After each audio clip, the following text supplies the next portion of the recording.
A bully thinks he's above everyone, but learns the hard way who's really in charge. I've always preferred to stay low profile. That surprises people when they learn who I am. At this company, most folks just think I'm a quiet analyst who likes cardigans, brown bag lunches, and Excel formulas. I'm fine with that. What most of them don't know is that I helped found the company and still own a solid 35% of it. It's not a secret, exactly. The executive team knows, HR knows. But to the general staff, I'm just Elliot from analytics, the guy who always remembers to refill the coffee pot and shows up 5 minutes early to meetings. I like it that way. Being one of them helps me understand how things really run, and it helps me spot the cracks when they start to form. And that brings us to Kyle.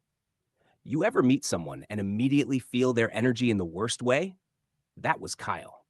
He joined our team on a Monday morning and introduced himself like he was auditioning for Shark Tank.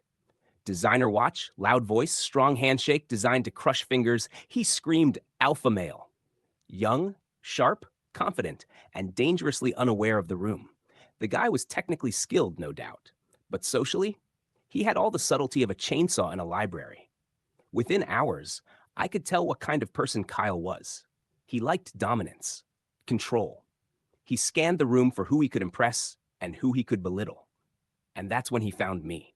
He decided I was his punching bag.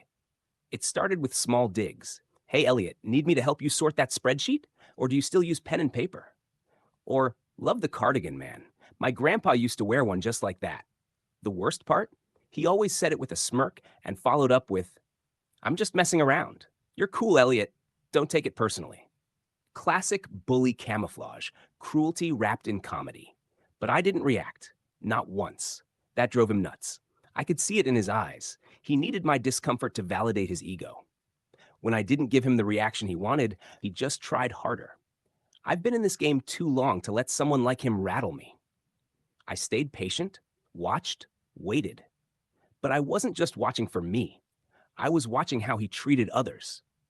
And it wasn't just me he bullied. In the second week, I got wind that Kyle had snapped at Lauren in marketing over an API report she didn't deliver fast enough. Then he interrupted Aiden in a meeting to tell him his project wasn't ambitious enough. He even mocked Joe, our sweet, brilliant dev with mild Asperger's, for the way he spoke. That was the final straw. I checked in with HR. Sure enough, they already had 3 informal complaints logged in Kyle's file. No official action yet, but plenty of smoke. That was all I needed. I set the trap. I invited Kyle to lunch. He looked confused. You? Want to grab lunch with me? Sure, I said. You seem like a smart guy. Would be great to hear your ideas for the team. He preened. I could practically see his ego ballooning. I suggested the lounge. It's not exactly a place you'd go for a sandwich. It's where the C-suite eats when they want privacy.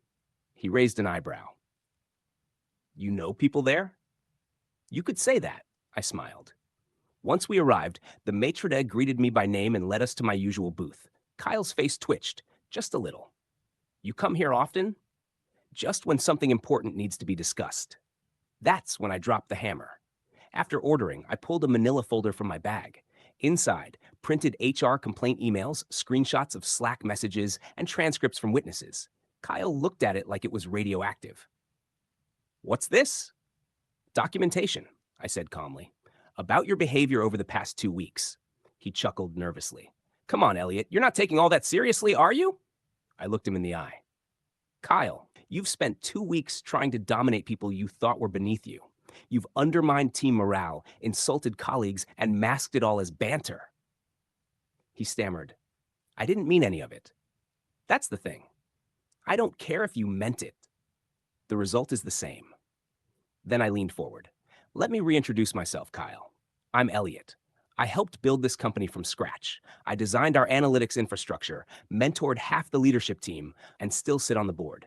Your behavior wasn't just offensive, it was deeply disrespectful to this company and everyone in it.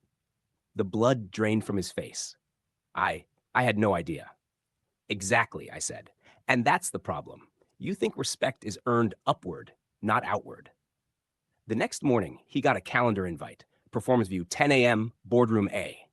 He showed up wearing his best shirt, like dressing sharp might save him. Sitting at the table, me, Amanda from HR, the CEO, and the other 2 founders. Kyle sat down slowly, eyes darting. Amanda spoke first. We've received multiple corroborated complaints about your conduct. We've reviewed the documentation and recordings. We've decided to terminate your employment, effective immediately. Kyle opened his mouth. The CEO cut him off. This isn't a negotiation, Kyle. You knew our values when you came in. You violated them within 2 weeks. Kyle looked at me. For once, no smirk. Just fear. Elliot, please. I didn't know who you were. You didn't need to know who I was, I said. You needed to treat everyone with respect, regardless of who they were. You failed that test. And just like that, he was gone. Escorted out. Badge revoked. Account access terminated. His departure was like a pressure valve released. That afternoon, the office buzzed. People smiled more, laughed. You could feel the lightness. No one knew the full story, just that Kyle was gone. Lauren brought donuts the next day. Joe came to thank me quietly. Even Aiden, who rarely said much, gave me a nod that meant more than words. Later that week, during our town hall, I stood up to speak. I rarely do, but this time I had something to say.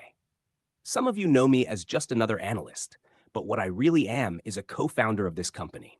I've chosen to work among you quietly, to observe what truly matters here, how we treat each other. I don't care how impressive someone's resume is. If they can't respect the people around them, they have no place in this company. Titles don't matter. Kindness does. Respect does. I paused and looked around. And for the record, cardigans are comfortable as hell. The room erupted in laughter. A few days later, I got a message from Kyle. He emailed a long apology, how sorry he was, how he misjudged me, how he'd learned a valuable lesson. I didn't reply, but I printed it. I keep it in my desk drawer, not because I need to remember him, but because it reminds me why I work the way I do. You see, people like Kyle think power is about being loud, dominant, and visible. But real power? It's quiet. It listens. It observes. And when it strikes, it does so with purpose. Because revenge is best served respectfully and in a cardigan. Like and subscribe. Share if this happened to you or someone you know.